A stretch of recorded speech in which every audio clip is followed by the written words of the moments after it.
8:40 en la mañana, le damos la bienvenida y el buenos días a María del Pilar Cornejo. Ella es ex secretaria nacional de gestión de riesgos, actualmente docente de la ESPOL. ¿Cómo está, María del Pilar? Qué gusto saludarle, buenos días.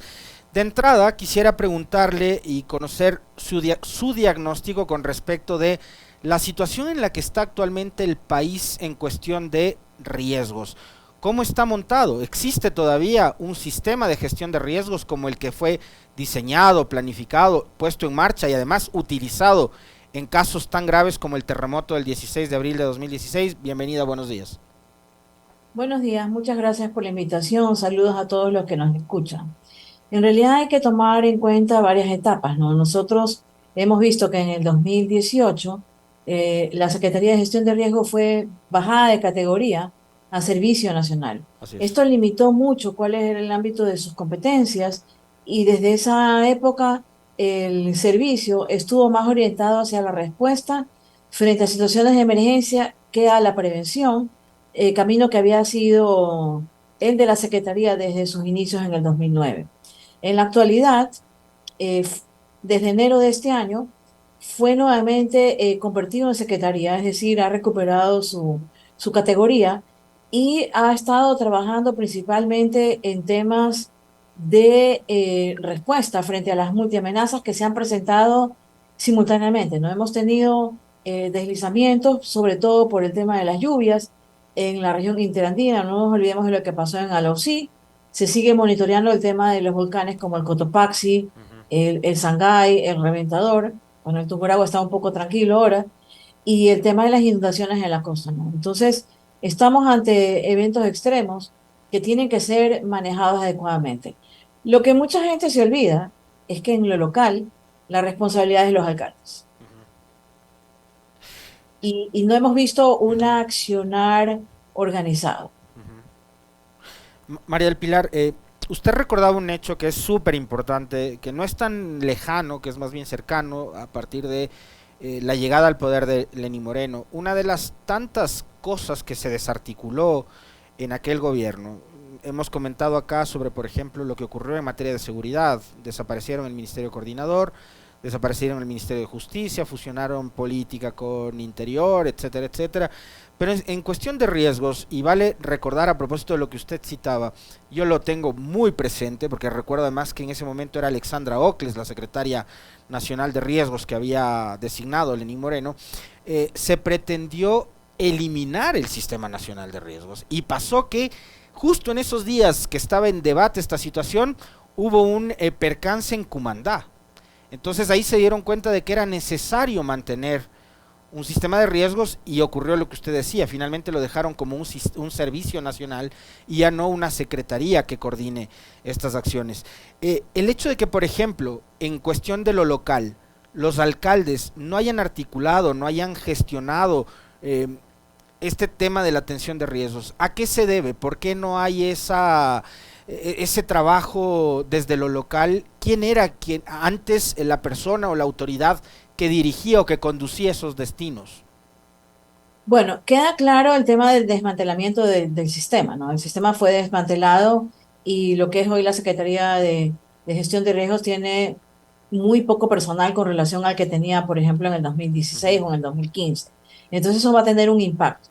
La Secretaría como tal está para gestionar las políticas, promover políticas basadas en información científica, técnica, como por ejemplo cómo ponemos umbrales de lluvia que significan inundación o umbrales de actividad volcánica para decir cambiar las alertas, etcétera. Pero por otro lado, los alcaldes desde el año 2019 tienen dos herramientas muy importantes. Ujú. Para elaborar los planes de desarrollo y ordenamiento territorial, tienen que incluir una caja de herramientas de cambio climático, donde está adaptación, y una caja de herramientas de gestión de riesgos.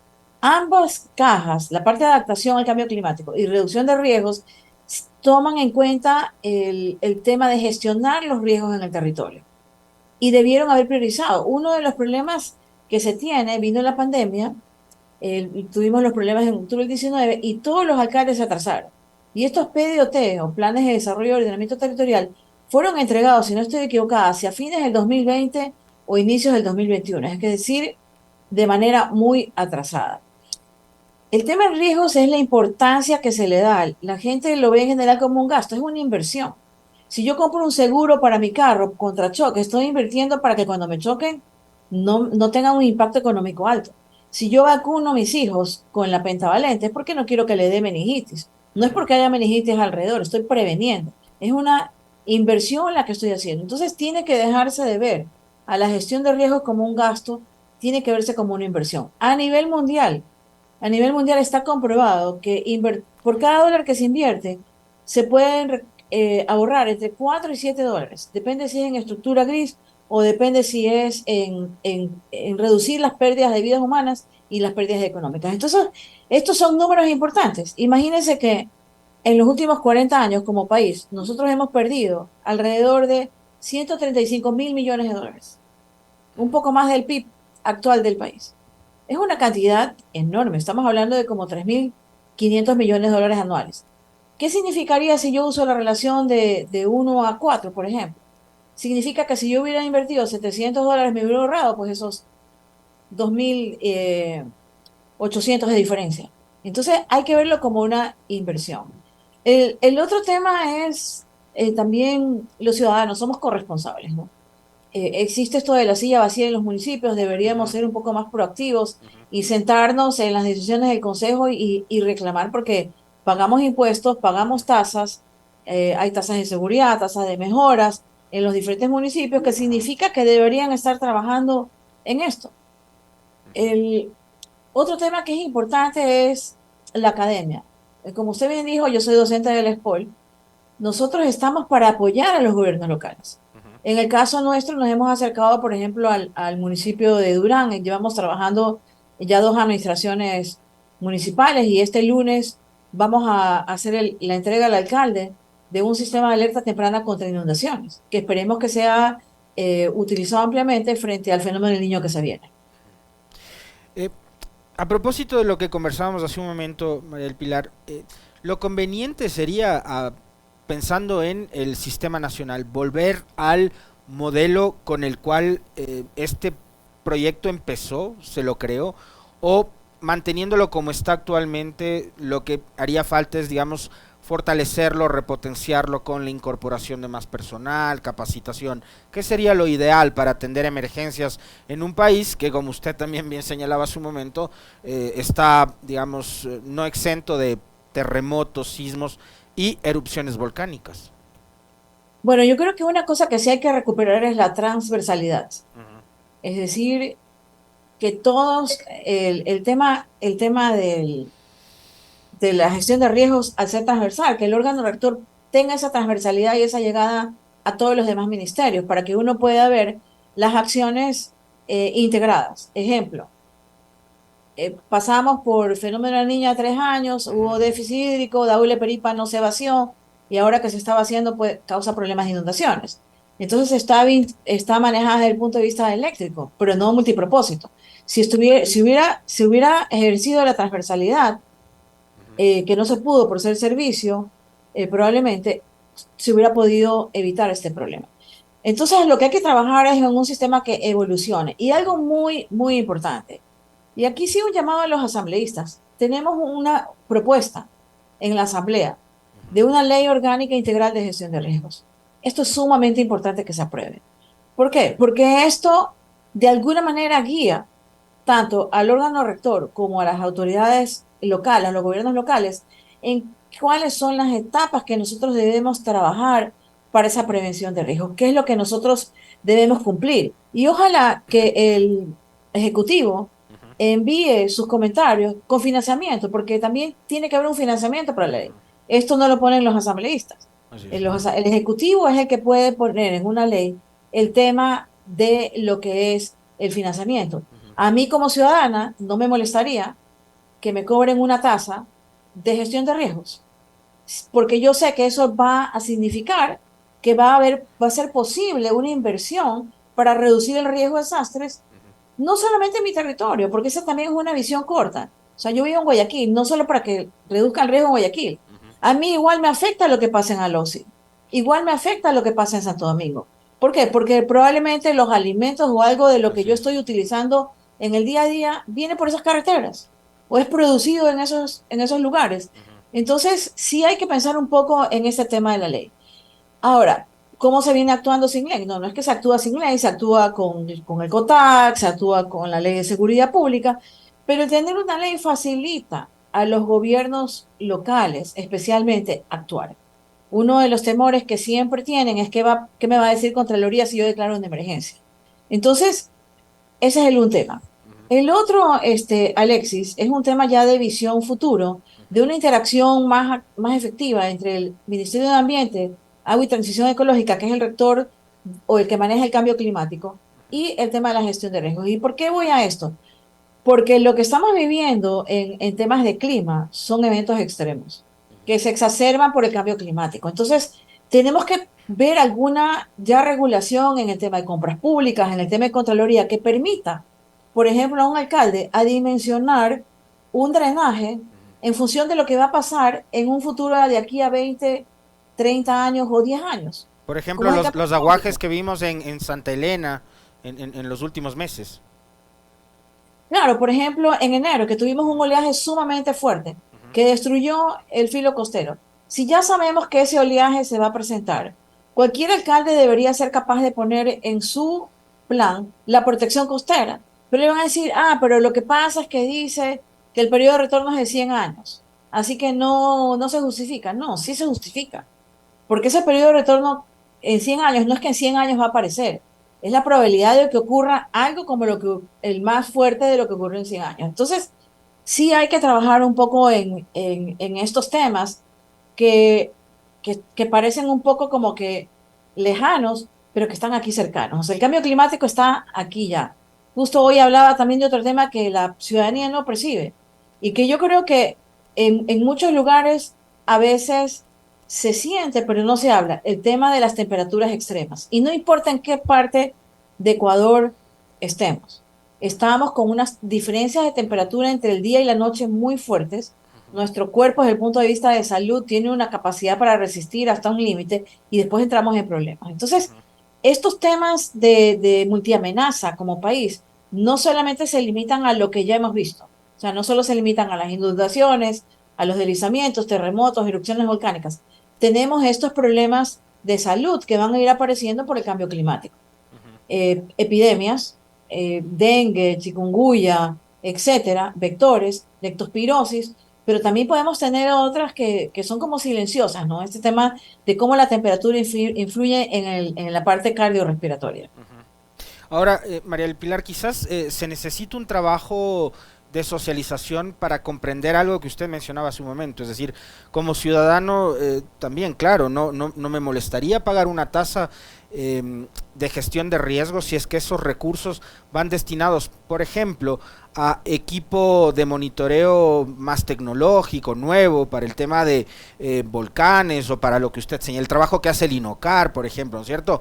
Y entender que finalmente esa es una inversión que tiene que hacer el Estado, ya sea desde el gobierno central o desde los gobiernos locales, para prevenir cualquier tipo de desastre natural al que estamos sujetos y que de los cuales además no estamos exentos, porque son cosas que pueden ocurrir, han pasado hace 100 años y no porque dejaron de ocurrir durante el último siglo quiere decir que ya el Cotopaxi no va a volver a erupcionar.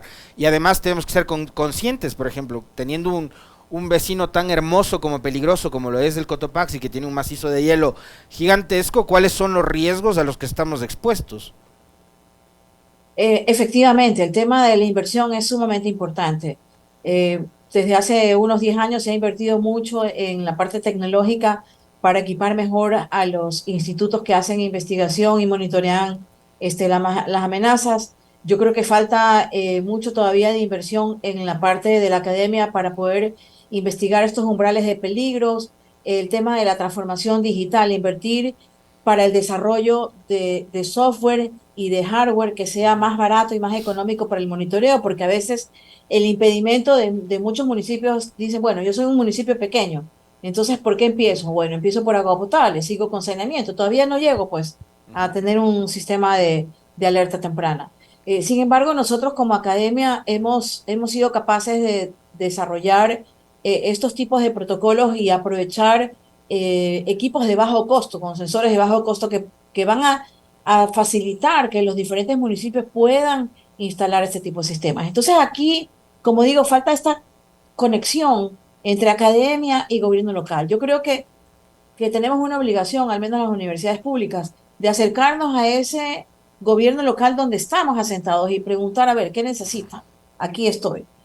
Nosotros lo hemos hecho, lo continuaremos haciendo. Hemos trabajado ya en diseñar 4 sistemas de alerta temprana para inundaciones. 3 de ellos están ya instalados. Esperemos que estén en funcionamiento durante este año para poder revisar la efectividad de los mismos y hacer cualquier corrección que se requiera. Al mismo tiempo, como ciudadanos también tenemos otras obligaciones, ¿no?